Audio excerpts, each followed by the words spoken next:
giving us the honors there with Hello God by Dolly Parton. Yet again, a very good afternoon and welcome to another exciting edition of your favorite business development program on Radio Masterclass. Masterclass is powered by Joy Business and brought to us today by Goyle.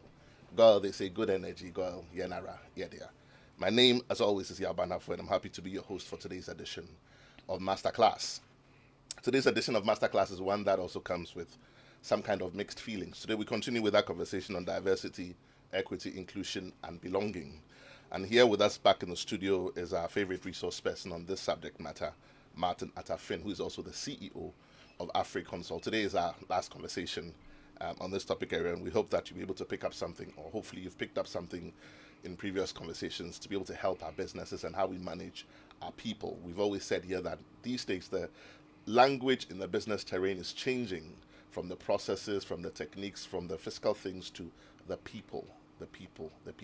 Now it's about the people. If you treat the people well, they will treat your business well. So diversity, equity, and inclusion becomes an important conversation. Last week, we talked about some of the tidbits that we had learned in earlier conversations. We talked about equity, not equality. We talked about the fact that if you do not intentionally include, you will unintentionally exclude. And one of the things that I picked up last week was also that the lines that divide us are not as strong as the lines that bind us. This one is from Cory Booker. That's a statement by Cory Booker. Think about it. The lines that divide us, the things that we think, as for this one, I can never forgive it. We can never marry from that place. You can never work with those kind of people. We can never accept that kind of behavior. Well, Cory is saying that the lines that divide us are not as strong as the lines that bind us. And when I thought about it, I said to myself, I've got some pretty deep dividing lines. I've come to understand some pretty deep dividing lines in this conversation. But one of the strongest things that binds all of us is that we're here on this earth together. Whether we like it or not, we're stuck here. So if we're going to live and we're going to survive and we're going to coexist, at some point we need to begin to work together. Great. So that's my understanding of the lines that bind us being stronger. But perhaps when we get interactive, I'd like to hear your thoughts on the lines that bind us being stronger than the lines that divide us. But today, we go into that conversation yet again. We kind of round it up, and we're going to put an icing on the cake by getting perspectives from Africa. We've got some resource persons across the continent, South Africa to be specific, who are going to be joining us and share some real life case scenarios with us so that we can sort of make the conversation a bit richer, bring it down to the ground so that we're not only talking to you about theories or things that are in books, but things that people are facing every day. And when we get interactive, we'd like to hear from you as well so that you add your practical experiences of what's happening in your workplaces, what are the tolerance issues you're dealing with, which ones have to be dealt with by policy, which ones have had to go to the disciplinary committee, who's doing what, and how are you handling it. Let's talk about these things, because if we talk about them, then we know. When we know, then we formulate policy or process to be able to handle them. Because whether we like it or not, we're stuck here together. So we might as well make it work. Uncle Martin, you're welcome to today's conversation. Thank you very much. We're rounding it up today. Yes. But you've got quite a bit of content for us. Yes. So I'm going to try not to talk too much. Just take us through our content. When we get interactive, our listeners can be a part of it. Absolutely. But otherwise, please talk to us. Sure. Thank you very much. I like what you were talking about yes. The lines that divide us, not as strong as the lines that bind us. The lines that bind us. We should. In the last 2 weeks, we also indicated that look, everyone has some unconscious bias. We are programmed to prefer people who are like us, or sound like us, or who want to be like us. So we actually gravitate towards that angle, but we just need to pay attention to it. When you're in an organization and then you find certain microaggressions, then you realize that, yes, there is some work to do. The microaggressions will be the everyday verbal and non-verbal or environmental slights, maybe snubs that may not even be intentional, or sometimes very loud insults, whether intentional or unintentional, that communicate derogatory or negative messages. So basically you find that when you are in the minority, so to speak, that is when you feel it most, and that is when your effort to do work actually goes down. So we have to intentionally try and create a situation where we can be able to let everyone work in an environment that makes them feel comfortable and excited to be there. So, like we said, today we're going to look at two key things within DIB. First, we'll look at the perspectives from Africa, and that should encourage us to be able to do more. And then, if we manage to get Sam Kello Bloom online, then he will speak to us about how it works in South Africa. South Africa, particularly because South Africa itself is one of the most diverse nations that you can find. And so he can tell us the experience. And then if we have some time, we can talk about how teams work within a DIB environment. Brilliant. Yes. Brilliant. Let's go straight to it then. Super. So with Africa, Africans are diverse in terms of physical appearance.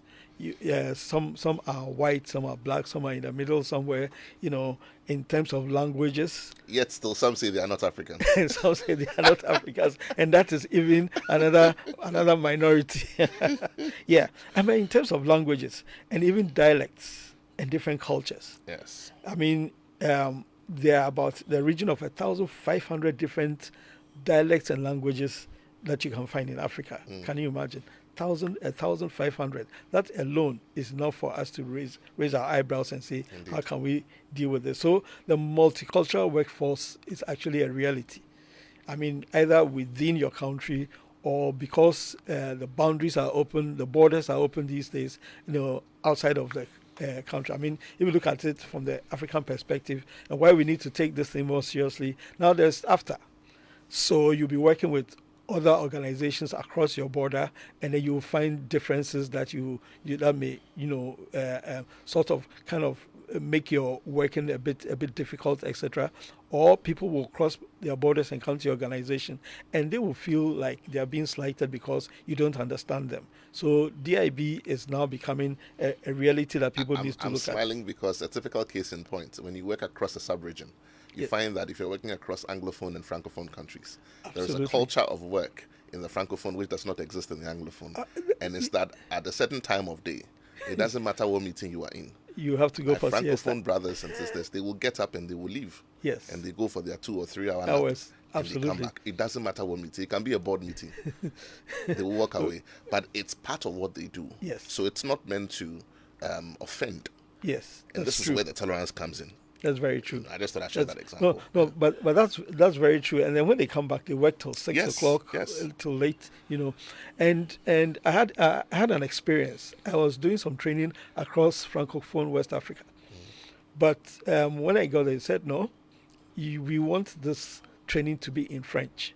There you go. And by the way, we don't want someone who has learned how to speak French. We want someone who speaks like us.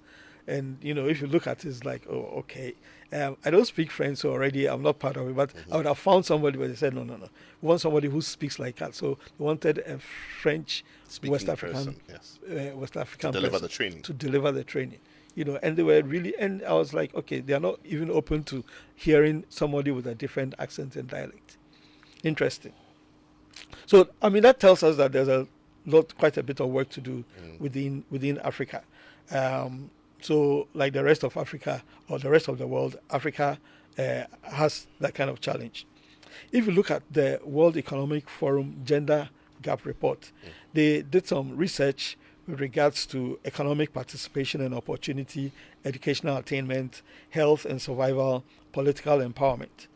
And they found out that to close the gap, to close the gender gap, it will take about 99.5 years over the world. Wow. And this was a study based on 153 countries. In sub-Saharan Africa, that is Africa south of the Sahara and north of the Limpopo, it will take 95 years. In Middle East and North Africa, it will take 140 years. And then in Western Europe, it will take about 54 years. So now when you look at the mix of maybe religion, culture, and everything, then you'll understand why it will take that long. So there's really a lot of work to do in Africa. But nevertheless, we are making some strides in Africa, basically. and especially West Africa.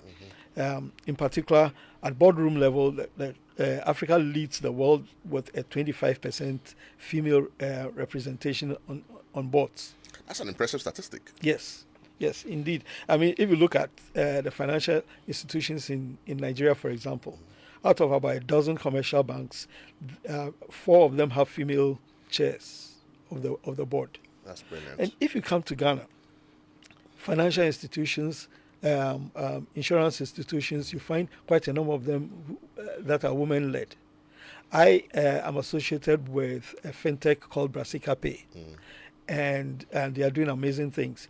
Brasika Pay has a board chair who is female, and she's very strong and vibrant. And you can see that, I mean, when you appreciate that you have women leaders in an organization, it does a lot to the organization.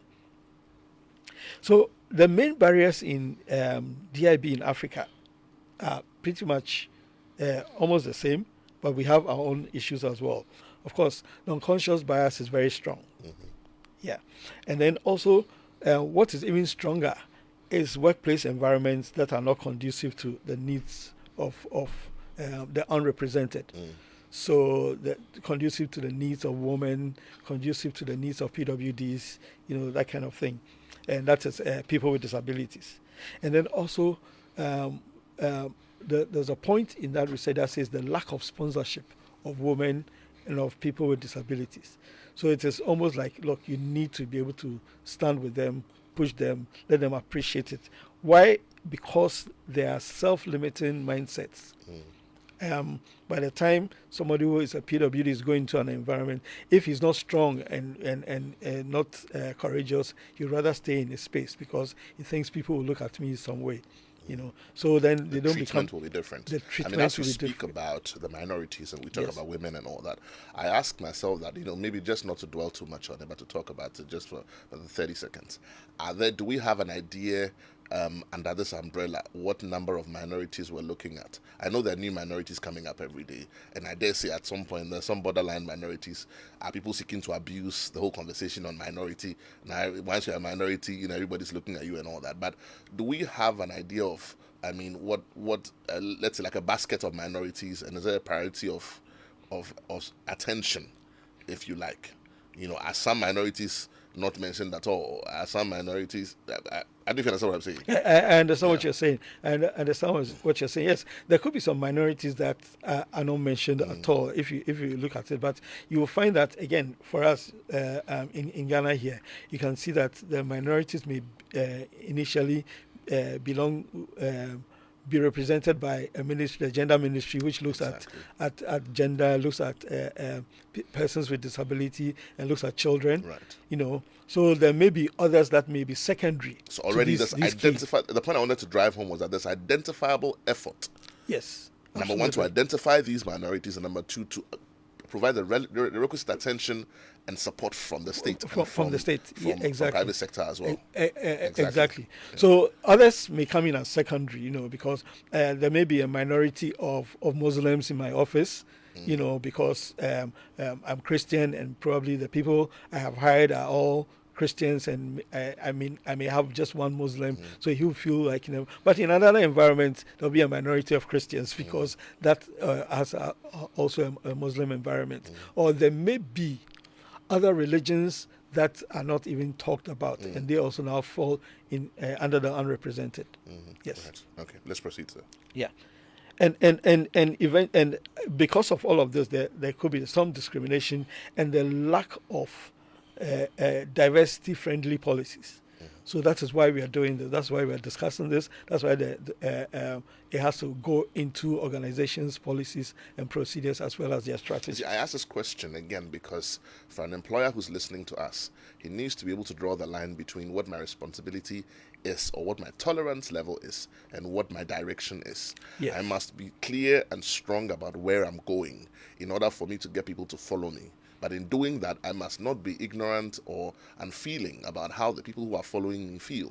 So then it becomes a delicate balancing act. But if I defer too much to every minority, then I'm going to end up going nowhere. You won't do your work. Yeah. So that's the point I wanted to make, yes. That as an employer, you're listening to us. We're not saying that shelve your direction, shelve your policy, shelve your mainstay.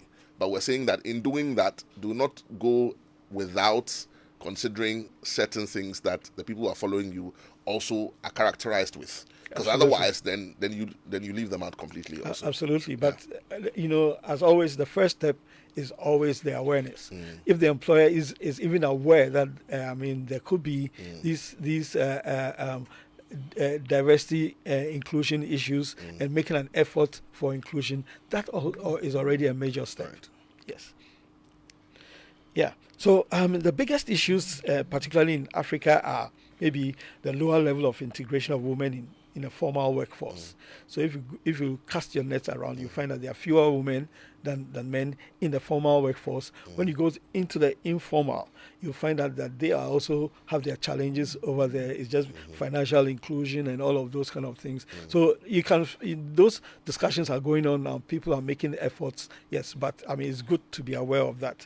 Of course, education barriers and lack of options like childcare options, etc., within people's policies and things like that it will impact the women. And currently in Africa, you are likely to find more men with bank accounts than women. So that's where you see that their inclusion is essential, especially in the non-formal environments. Yeah. Right. So basically, this is just to give us a picture, a perspective of what is going on in Africa and helping us to get an eye opener around DIB. It would be good to have somebody like Sam Kello give us exactly what's happening in South Africa. Just briefly before Sam comes in, I know that institutions like the ILO are quite protective of women in the workplace. Yes. And so the policies across industry and even with international authority, because they've got the sovereign governments to sign up some of these things, are very strong and very protective of women in the workplace. So because at some point they also form minorities. I know that in Ghana, for example, there is a 12-week provision post once a woman has a child and they have to go back to work. It's 2 weeks in other jurisdictions. I don't know if you have any current information regarding what the conversation is on the well terrain, because it's very difficult for some new mothers to go back to work at some point, and how do I balance career and raising a family at that point? And it's a big conversation. I don't want to go into it, but just very briefly, I don't know if you have any information on the current trends on their time off work after they've had a baby. Okay. One good thing is that since COVID, everyone has appreciated working from home and use of technology. I like the answer. that creates the flexibility. Yes. So, yes. But yes, there was the men felt discriminated against because they were not getting paternity leave. Paternity leave. It's a big conversation. So that's a big conversation. But the women say when the men take the paternity leave, they don't stay at home to take.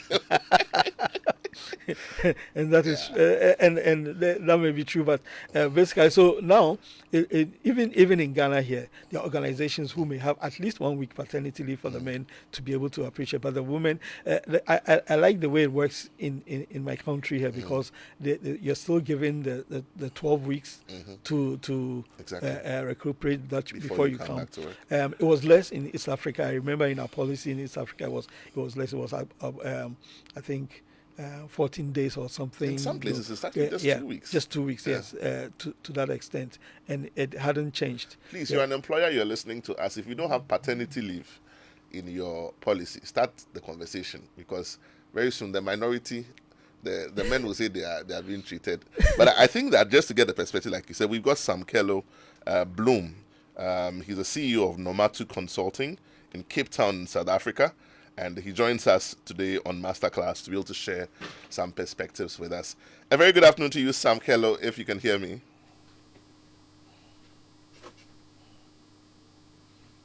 Good afternoon to you, Sam.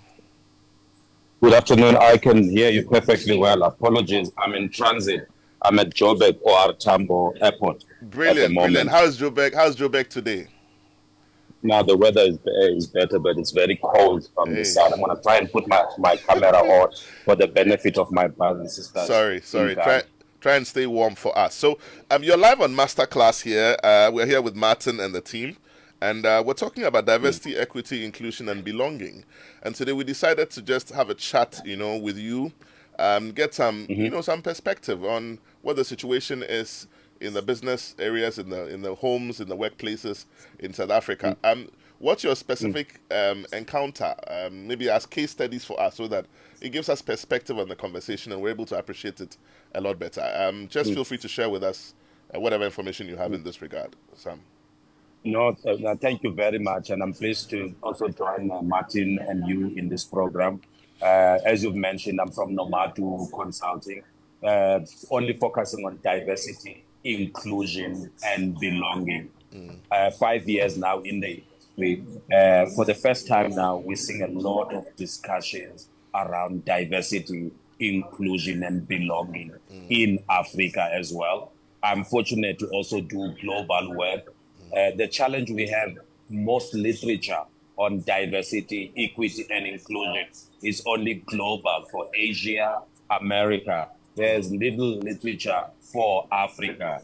And also some of the challenges on diversity are not the same as global. So global, they will use words like unconscious bias.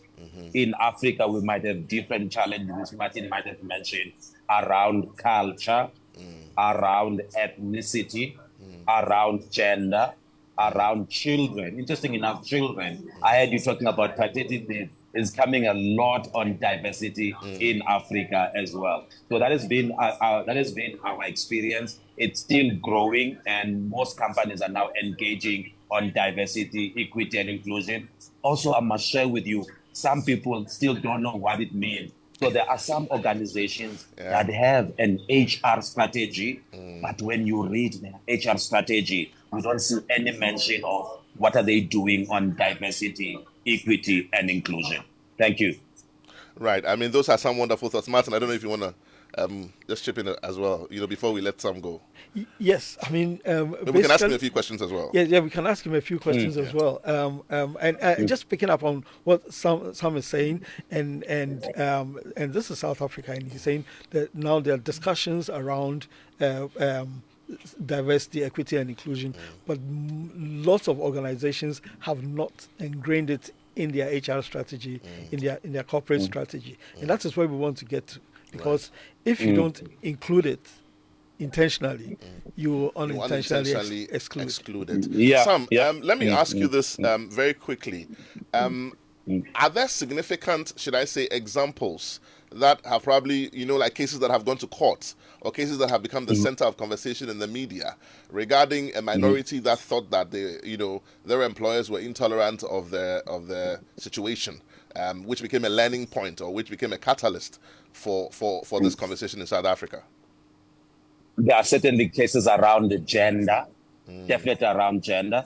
Also cases around racism in the workplace, where people are saying, you cannot use that word, or you cannot treat me like this and treat other employees like this. But unfortunately, because this issue is very sensitive, some issues end up being swept under the carpet, or sometimes it becomes an amicable separation where we pay you to keep quiet and leave the organization. Going back to what Martin spoke about, HR people, sometimes you find a human resources person whose role is recruitment, and she's just given the role of diversity. There's no training and there's no guidance. So to answer your question, definitely there are significant cases, and we're going to see a lot of them coming up also around racism, around gender equity, around working conditions. Another interesting one we saw with a global client of ours was the issue of salaries and remuneration.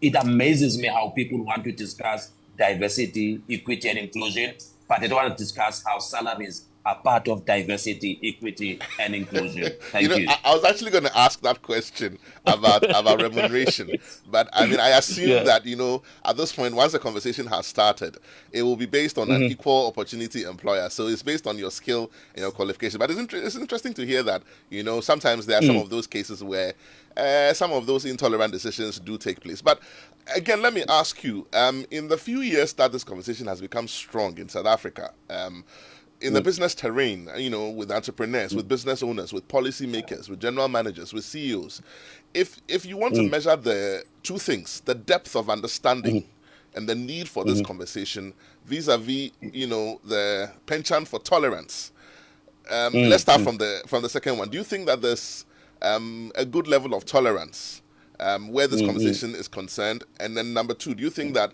it then ties on to a deep understanding of why it becomes necessary for the purpose of growing our economy and our businesses?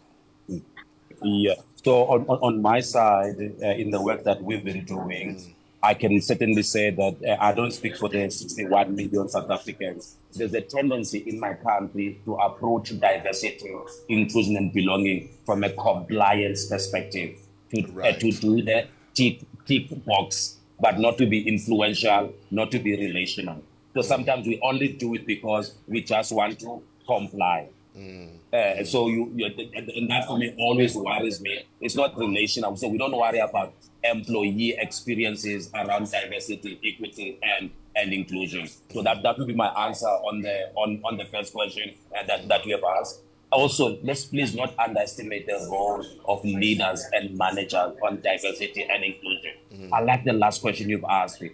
Does diversity, equity, and inclusion impact the economy? When we have inclusive economies, they benefit young people, they benefit women, they benefit the disabled, and also we're able to go to new economies like solar energy, like fintech, like health and finance as well. So definitely, when we do diversity, we find new revenues. We also find new economies that we never thought of. A simple thing like how to make money out of waste, e.g., how to harness solar energy. So I agree with you 100%. Thank you. One of my final questions, just before you go though, earlier on I was talking to Martin about the fact that in Ghana, our specific experiences that now there are identifiable groups of minorities. Over time, policy has come to bear, and then some of these people are receiving specific attention. For example, in the building code, for example, these days you won't get approval to put up a building without making provision for persons without disabilities.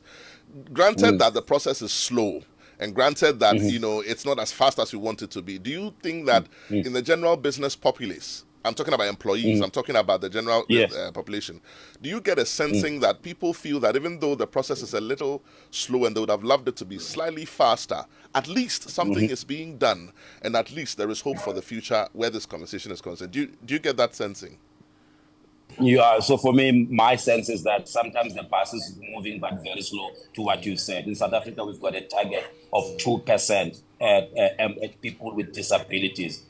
Even government departments, some of them, not all, they struggle even just to meet 1% of that 2%. And the human heart and the human mind cannot keep on waiting for process and protocol. So we tend to have the rule, but then the action takes a while. Sometimes I tend to say it's so hard to legislate the heart, because you can employ me as a disabled employee, but not create the environment for me to succeed, not to think of me when it comes to promotion or talent management. Thank you.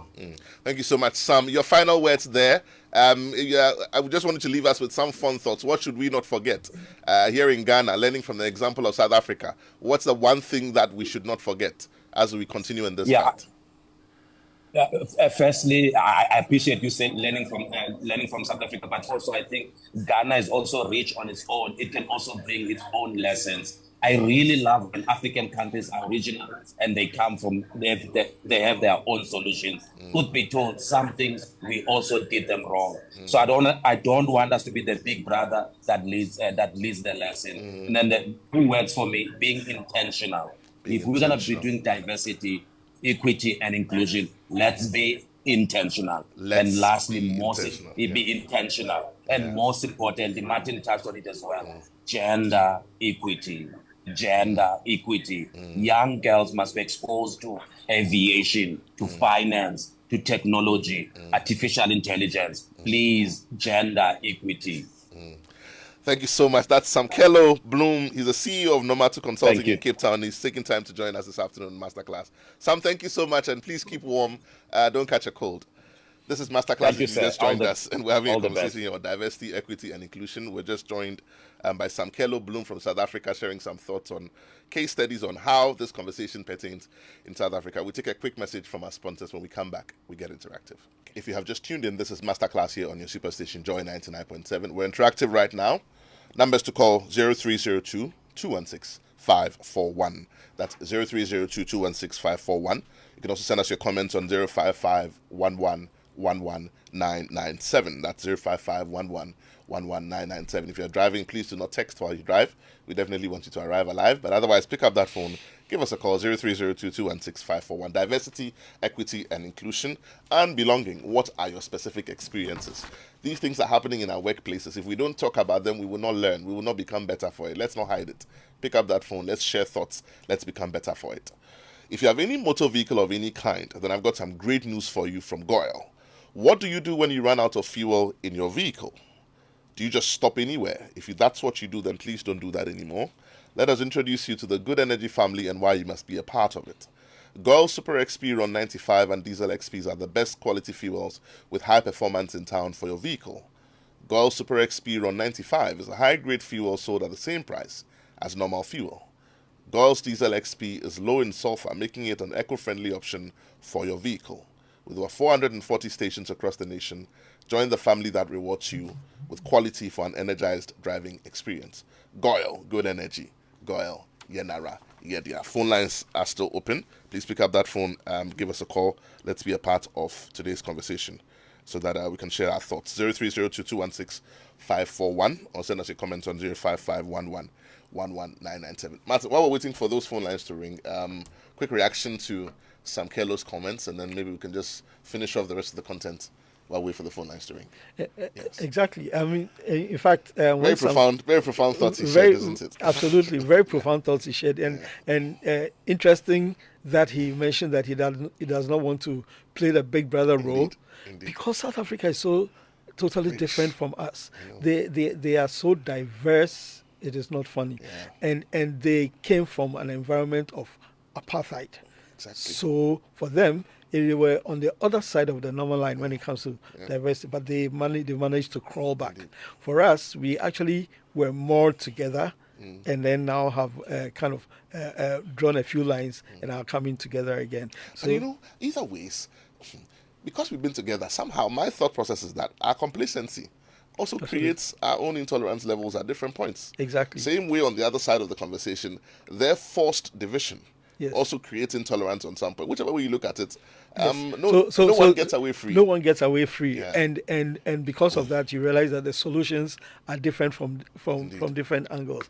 They went through a situation where, because of black empowerment, so now you need to put a black person on your in your organization, your payroll at some point, and it was reported that some people would put the names of their drivers and things like that just to be able to be compliant. That kind of thing. Where when you come to this environment, we have not even experienced that before. So we keep going, and because of that, it is easy for me to snub somebody who comes from another region. For me to insist that because I'm a man, a woman shouldn't do this. And we kind of find it acceptable, or even if we don't say it, we do it subtly, and then it gets into their own minds as well, and they also decide that I'm not going to. I like the passion with which he harped on the fact that we should expose our young girls more to aviation, to finance, to all the technical things.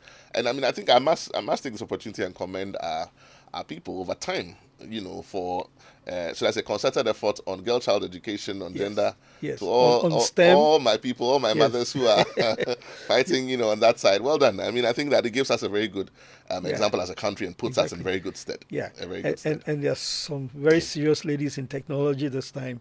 Yeah, indeed. I know a few of them. Exactly. So it makes you feel proud that we're doing something, but we could still do more. Indeed. Phone lines are still open. Numbers to call 0302216541. Please pick up that phone. Let's have a conversation. Let's hear your thoughts. What's your specific experience at your own level? What are the things that you're intolerable of, or others around you are intolerable of, and how can we talk about it and make it better? If we talk about it enough, we'll find solutions, and then we can be able to make it better. If you sweep it under the carpet, diversity is one of those things. It doesn't go away. Because a leopard cannot change its spots, but it can learn to live with others once a certain conversation is had. I think there were a few more thoughts that we wanted to share on teamwork and team commitment. Maybe we should just go ahead and share that. Yes. So if you look at it in an organization, you have a certain goal that you want to reach, and you're working as a team to get there. What is a team? Like a small number of diverse people with complementary skills, and therefore you are all committed to that purpose.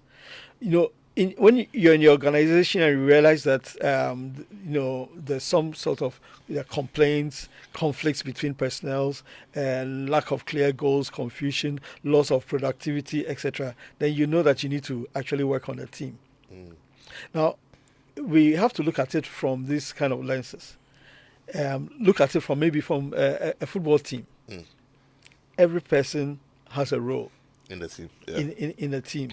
So everyone can't be the goalkeeper, otherwise you have penalties throughout. You have the left back, you have the right back, you have the left wing, right wing, you center forward. Everyone has a role, and everyone needs to be enabled to be able to play their role. How do you enable all of this? Last week we mentioned that it's about 2 R's: relationship and respect. There's something that I saw, on your slide. It says, strength lies in our differences, not in our similarities. That's an interesting one. Exactly. In fact, it is said that if you have diversity, it actually is an advantage, because it's like looking at what do you call it? A jigsaw puzzle. Everyone has a concave and everyone has a convex, and they have to fit in nicely for you to get a big picture. And that is where the strength lies in. So if you're all the same, if you're all penguins, you'll be doing things the same way. But if there are a few peacocks, a few sparrows, a few ostriches, a few... And they say some gorillas. and some gorillas. Then you see that some eagles. Yes. Then you see that everyone has a role to play. Yeah, because in the ecosystem where you exist, all these things are there. Yes. So the more of them you have in your proximity, the better.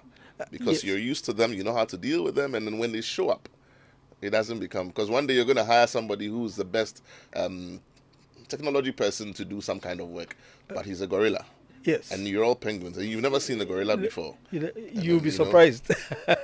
Yeah. I mean, look, an experience that we had some time back in Deloitte. I mean, for me, the star of that day, we're writing a proposal to deliver, and we needed to meet the deadlines. The star of that day was the the motor rider, the courier who managed to get the document to the client's place right on time, and I was wondering how he did it. And if he was not part of the team, imagine I was supposed to drive through there, and with all this kind of traffic and things. My respect for him on that day just shot through the roof, and the commitment. So everybody has a role, and because everyone has a role, we need to pay attention to everyone's needs. We need to make sure that the relationship is there, the respect is there.